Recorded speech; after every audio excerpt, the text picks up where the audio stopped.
meet my bride. Let's go for a ride in my newfangled automobile. Just where we will go, nobody knows, but it's sure a great way to feel. Behind the wheel of the speed meter steel, it's my newfangled automobile. Hello and welcome to Vintage Car History. I'm Wild Bill, and it was about a month or so ago that the president of the chapter in Vancouver, Canada of the Horseless Carriage Club of America, the HCCA, asked me if I would do a Zoom meeting and talk to his group, and the subject was going to be the old cars of Canada. So that's what we did a few days ago, and here is how that came out. Glasses so that nobody will recognize you out there in the real world or something like that? No, they're just going to see me. They won't see the screen. Oh, okay. But I'm really pleased to be able to have this today, and really pleased that Bill has agreed to join us for this little chat. I stumbled across Bill through the AACA forum where he did a risky thing. He made a comment saying he did something for a local chapter. So I immediately got on it and said, okay, you did it for them. Any chance you'll do it for us? And he actually said, that sounds great, and was quite pleased to do it. In the meantime, of course, I had checked out his YouTube channel. And if you haven't done that, I strongly recommend that you bookmark that channel and start working your way through his videos. He's got some wonderful things there, all relating to the early days of the industry.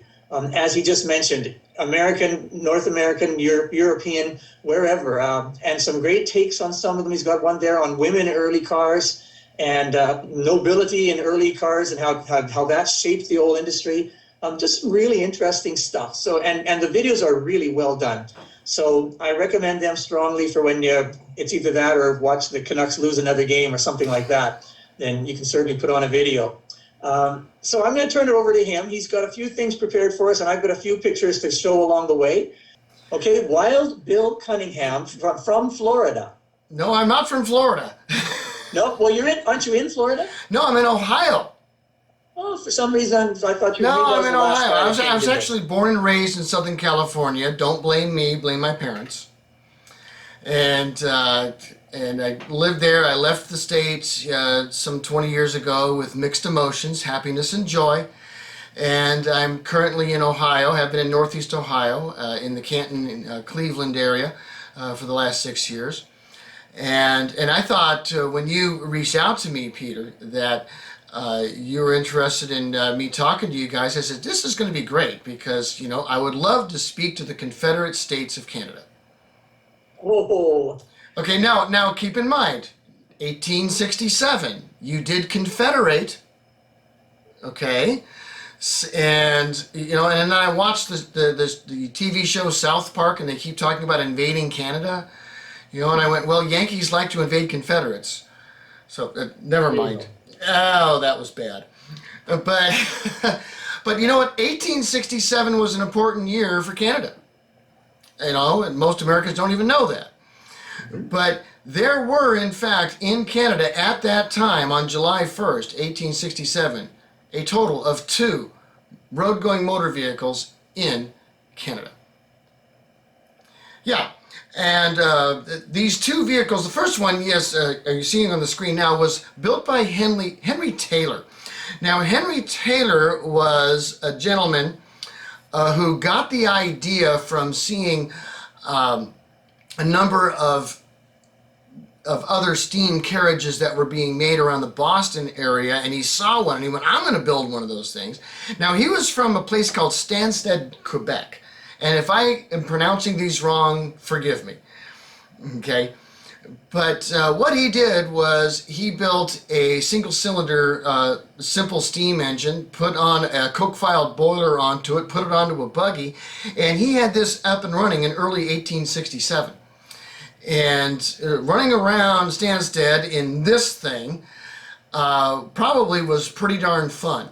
But it wasn't the only car that was or this wasn't really a car, but, you know, steam vehicle that could be found in Canada, because there was a guy in Prince Edward Island. He was Father Belcourt in the town of North Rustico.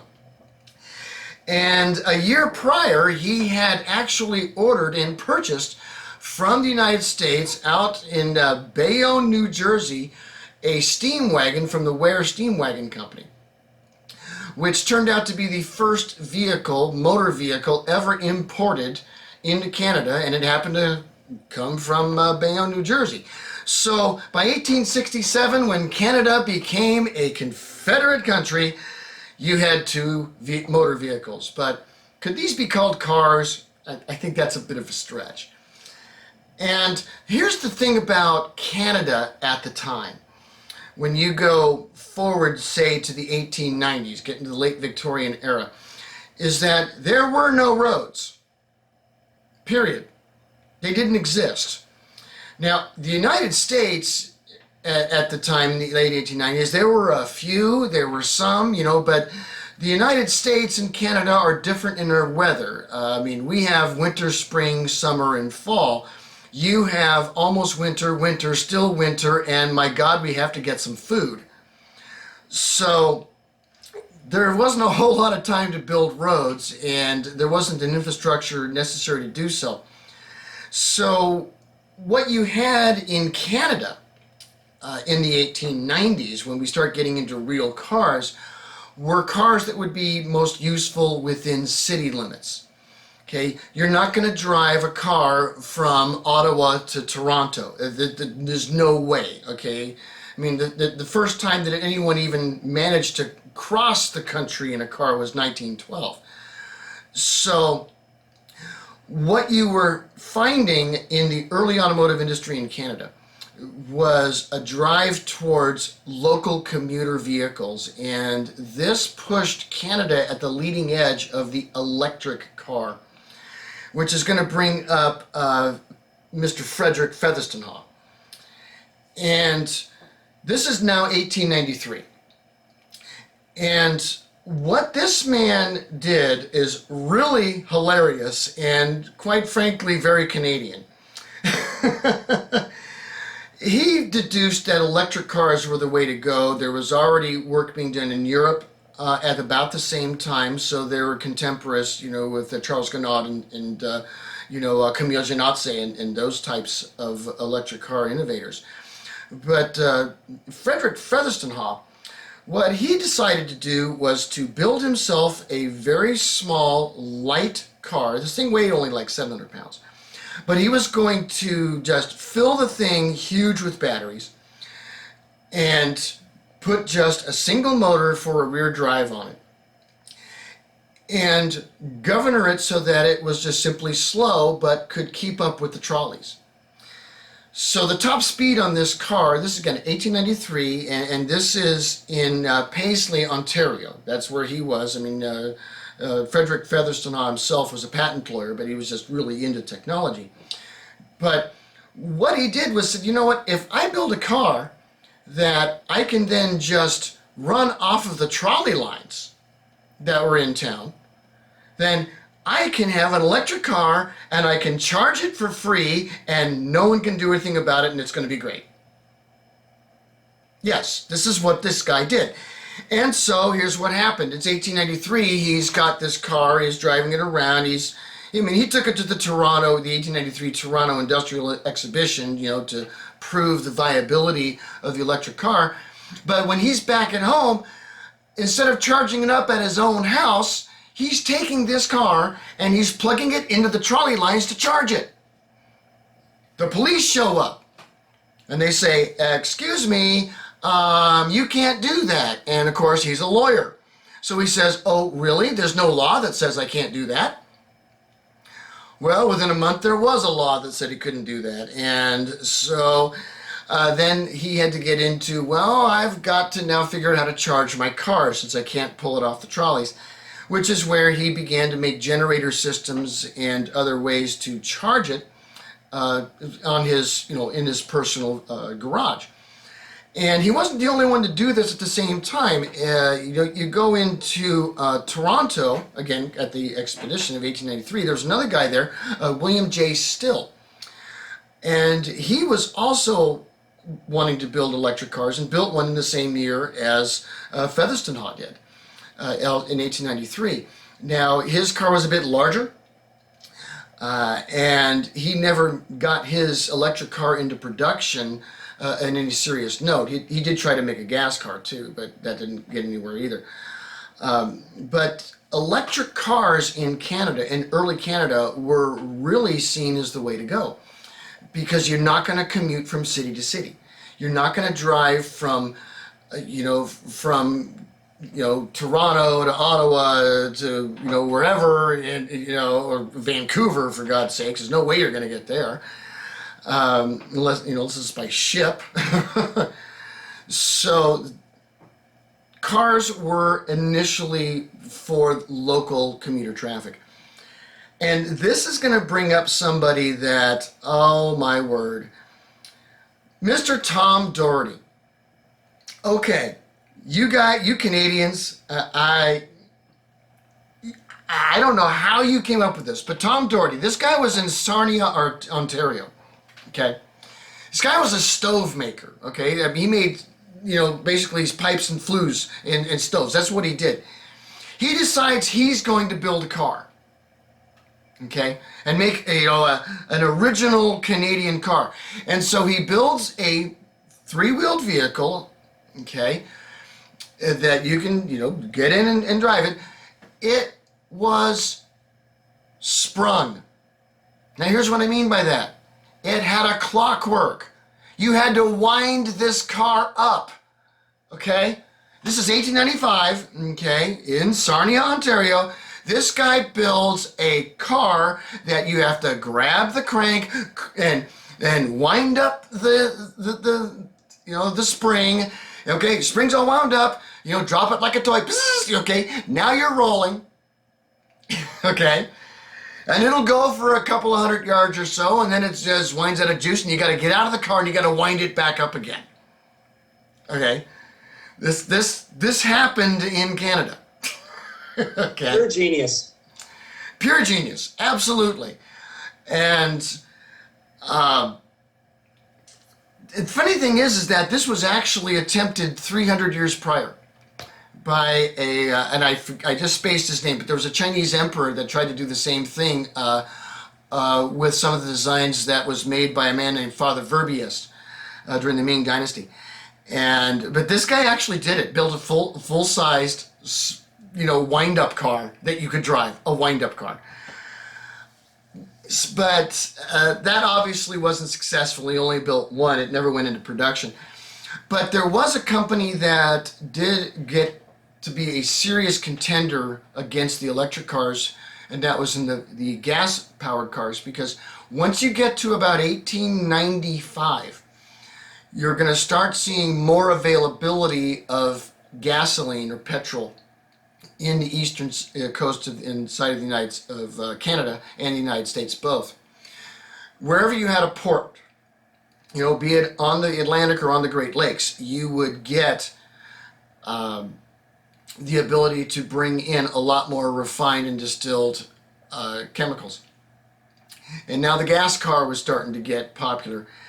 And unknown to a lot of people, the first actual designed gas-engined car that was ever built and produced as a significant mark in Canada was the McLaughlin, which was built from 1889 to 1902. Now, the thing about McLaughlin is this was a two-cylinder engine. It was designed by Thomas McLaughlin. It was a T-head engine, side valves basically. They built about 30 of them in that period of time. They were being built in Toronto. Okay, but this was the first actual internal combustion engine being forged, designed, built in Canada. I don't know of any surviving photographs of a McLaughlin of this era. I mean, if you guys do, that'd be great. I'd love to have one. But this was an important car, okay, because now the gas-powered cars were starting to get tread, because really the steam-powered cars in Canada the battle wasn't the same as it was in other areas of the world, in other countries. It was really between electric and gas in Canada at Would the turn of the would it be 20th. safe to also say that batteries in Canadian winters are going to be a problem? Well, that is a problem. That is true, because you do have, the lead acid batteries of the time. They didn't like the cold. But one of the things that Canada did have was they had in their various cities, the larger cities in Canada, was that trolley system. There was an excellent localized electric grid in Canada. And you didn't necessarily have that in the United States at that time. You actually, Canada was ahead of us in that side of things. So you had the ability to heat them, and so that made electric a lot more viable, in Canada, where it wasn't as, I mean, you still had be able to do that in the United States, but it made it uniquely more viable in Canada. And this is, where you have Canadian Motors. Okay, from 1900, 1902. I mean, they're out in Toronto. They're making electric cars. You had Canadian Electric, out in Quebec. You had all sorts of different. I know of no less than 43 makes of automobiles from Canada that were making cars prior to 1915, and over about a third of them were electric, and it was for that reason. Okay, because electricity was just more readily available in Canada than it was in the U.S. And this had a significant impact. But you also then had folks who were trying to build the more European type cars and going into the gas powered cars, because Canada was getting more infrastructure. There was more shipping of oil. Also, oil was discovered in Canada. There was more it was becoming more available around 1900. And this is where you start seeing the makes of cars that were trying to capitalize on this. And there's a couple of ways to do it. You had, for example, the Barrasso. I don't know if you're familiar with this, but this was Henry Emil Barrasso. He began building cars in Montreal, and but he was trying to do even better than Rolls-Royce. He was going to build custom cars. Every single car you order from him is going to be a one-off and unique car. And he started this in 1899, and he never built more than one of any car. He did finally build one he wanted to produce and mass produce, but he never got the money to do it, and he was out of business by 1932. But from 1899 to 1915, Barrasso was building some very weird cars. Anything from a small cycle car to a limousine. Okay, this guy was building. And if you can get a hold of a Barrasso or find a picture of one, I'd love to see it. And then, of course, you have Massey Harris. And they're interesting because they were building tractors and farm implements before they built cars. They were around since 1891 out in, gotta check my notes, out in Ontario. Okay, but the thing is that what they did was said, you know what, we're building these, we're building, traction engines. We're building plows. We're building threshers and all these things. So they went ahead and ordered a whole bunch of De Dion Bouton engines out from France, and 5 horsepower single cylinders, and for a couple of years started building their own cars. And if you're in Canada and you're making something that moves, like Massey Harris, we're already making traction engines. Let's make a car. Why not? Which of course, McLaughlin being the ultimate, although I'm saying it wrong, but I gotta make a distinction because I got a McLaughlin and a McLaughlin. But I'll tell you that there's one thing about Canadian car makers, of the turn of the century, of the 20th century, is that they had trials by fire. Okay? Which brings up the conversation of Redpath. Okay? Y'all know the Red Path, right? Now, they all started 1903, 1907. They were, of course, out in Toronto again. They were making light cars. And guess what happened to Red Path in 1907? The factory burned down. And with it, everything, because unlike other companies, they weren't necessarily insured as well as they should have been.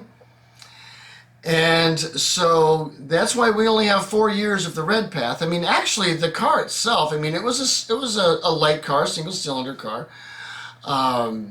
It was rugged enough, and it was simple enough. And unfortunately, they, died by fire. But they weren't the only to die by fire. Tudhope. Oh yeah, Tudhope. 1906 is when they started up. They were in Orillia, Ontario. Now, they built high-wheelers like what you're seeing, which were based on the McIntyre that was out of Indiana. And they built those until 1909, until the factory burned down. Yeah, again, factories burning down all over the place.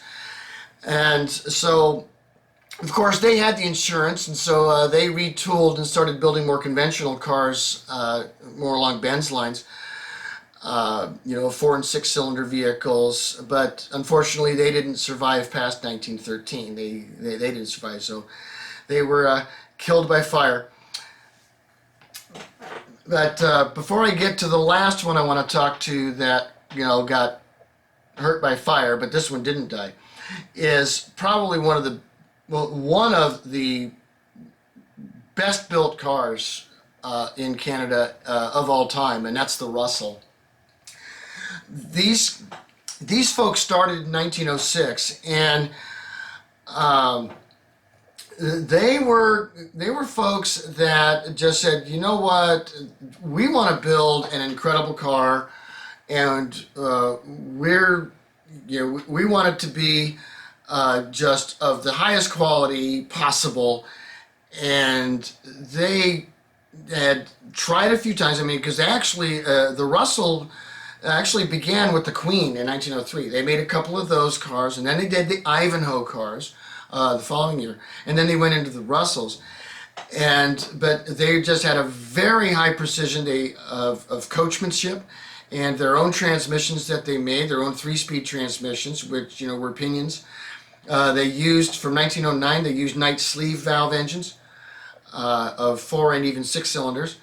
But they just made darn good cars, and so they got bought out. They got gobbled up. In fact, Overland Willys bought the company in 1915, and then they began to build them there. But Russell was a car that was just too good, and eventually got just bought by a company that would just propel them further, which leaves us to McLaughlin.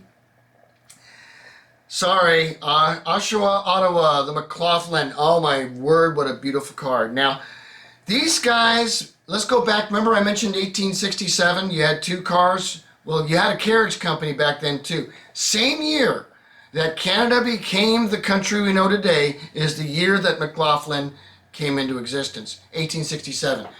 And this company was, for the next 60 years, the premier manufacturer of carriages and coaches in Canada, and indeed in North America, and amongst them in the world. I mean, their work was absolutely top-notch.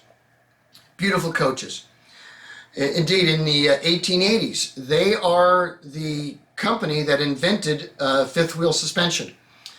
When you think of a fifth wheel, you think of like a big rig where you've at the tail end you got that extra little wheel, you put the pin in it, and and that makes a new axle to steer it with.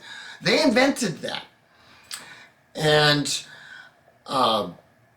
they're absolute innovators in carriage building. And it was in around 1904, 1905, they started getting interested in making cars.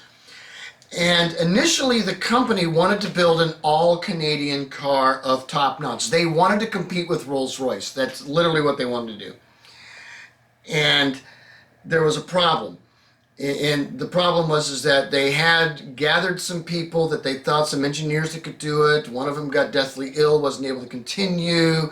It's like, okay, we want to do this, but we're going to need some help. And they eventually met up with a guy, the gentleman, McLaughlin, Sam McLaughlin, the son of the colonel, met up with Billy Durant, I believe in 1906, 1905, 1906, right around there. And this eventually created, through various means, the relationship between McLaughlin and Buick. Though McLaughlin, did operate all the way, I think, through to 1938, I think, ish, under the McLaughlin name, and until eventually just it was absorbed into the Buick name. But when they began to build the Buicks, the McLaughlin Buicks, there was this Canadian-ness about it, because it was like, okay, the Americans are making this Buick, but you know what? They don't do as good a job as they could do, so we're going to do a better job of it, and we're going to make a higher quality. We're going to put the spit in the polish. We're going to make the fit tighter. We're going to make it just that much sweeter. And that's why, you get an early, and you get a 1910s Buick from the U.S., so what? You get a 1910s McLaughlin, you got a way better car. They were just awesome. Now, and the fun thing about, I think, what we do and what we love is that as we're going through these histories and looking at these cars, and we're seeing, how they evolved and how, our nations evolved from it, because, Canadian cars aren't like American cars. They're also not like British cars. They're not like, French cars. They're uniquely Canadian. And that's what I absolutely love about the history of the car, and how it really shows how every country in their history really shows their culture, their industry, and their love for getting on wheels. So that's what I prepared for you today. I hope you found that fun, and let's open up to some questions and comments and anything you want to add. That sounds great. Thank you so much for bringing those things to us, Bill. And some stuff there that I hadn't heard of for sure. And I'd be interested to hear anyone else's comments. Throw some questions out, or some comments, or maybe even a polite correction if you want. Well, I have a friend who has a 42 McLaughlin Buick. Mm. So they're built, I think that was the last year. Could be 46 even, but I know for sure 42. Okay. Thank you. On your comment toward the end there, Bill, about cars being built for the country, for Canada, I know that Russell in their advertising used to, at various times during their years, would really want to hit that one home, that this is the car made in Canada for Canada. Mm-hmm. I suspect that McLaughlin also wanted to do the same thing, and I don't know how much difference there really is, but I can tell you that on my 1910 Russell Knight, it has the lowest first gear of any old car that I've ever driven. It is just like driving a truck. And I suspect that that's because they wanted to build it for Canadian roads, which were often just mud, or maybe Canadian hills that weren't encountered. Perhaps, like you said, the driving conditions in Canada were different from in the States. And that may be one way it's manifested itself. I don't even use first gear. I just start in second, and it's great that way. Yeah, and I know that there were a number of some of the Canadian makes from that time that really took to using friction drive for that reason, because Tudor being a good example, where you have your transmission is basically two discs, two wheels, at 90-degree angles, and you can just move the one wheel against the friction wheel against the drive wheel. Very popular in Canada, more so anywhere else, because you need to have an infinitely variable transmission when you're dealing with an infinitely variable road or lack thereof. And so it stayed popular up to World War I in Canada.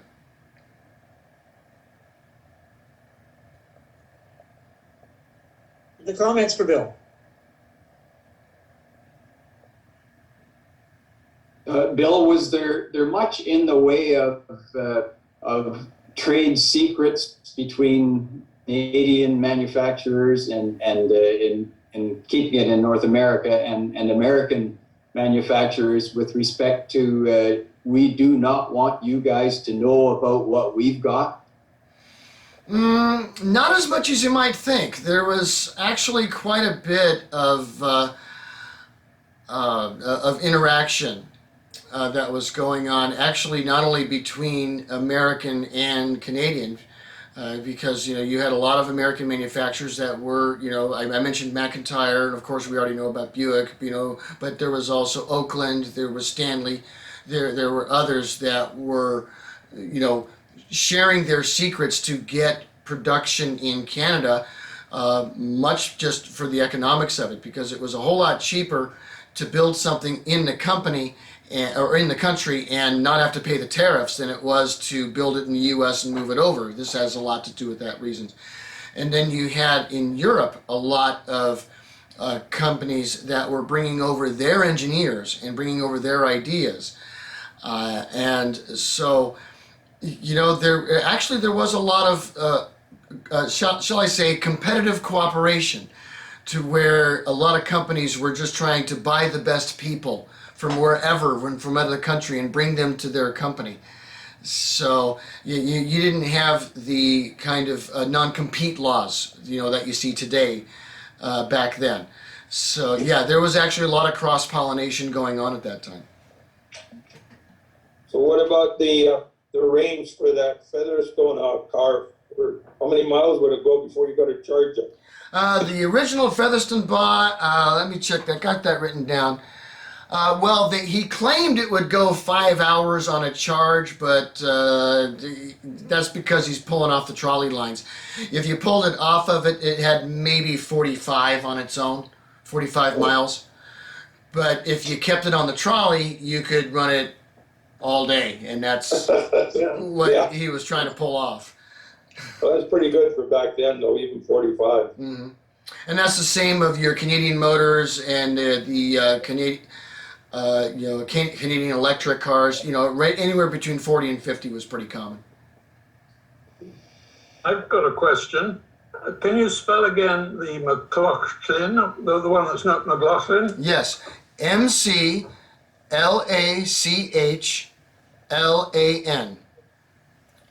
This was manufactured from 1899 to 1901 in Toronto, and was the first gas production car in Canada with its own proprietary engine.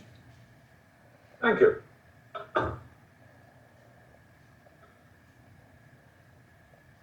Any other questions? Just a comment that came to my mind as you were talking about fires, and this is not Canadian, but obviously the fire hazard was high in all the factories at the time.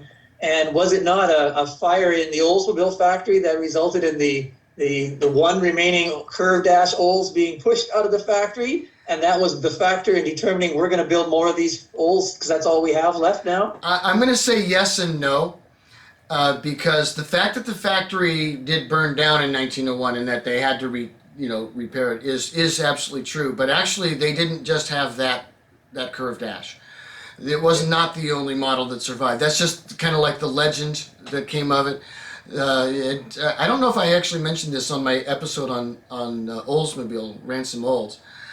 But there were a few different models that they were considering production. The fire happened, they fixed their factory, but they could have done any one of 3 models, and they just chose that one after the fire. But but it was a good choice, that's for sure. Now, my camera ran out of juice about halfway through the question and answers, and so the last couple of minutes, they're lost to posterity. But in any case, that was a brief history of the automobile industry in Canada. So, Thanks for watching Vintage Car History, and we'll see you next time. Peace.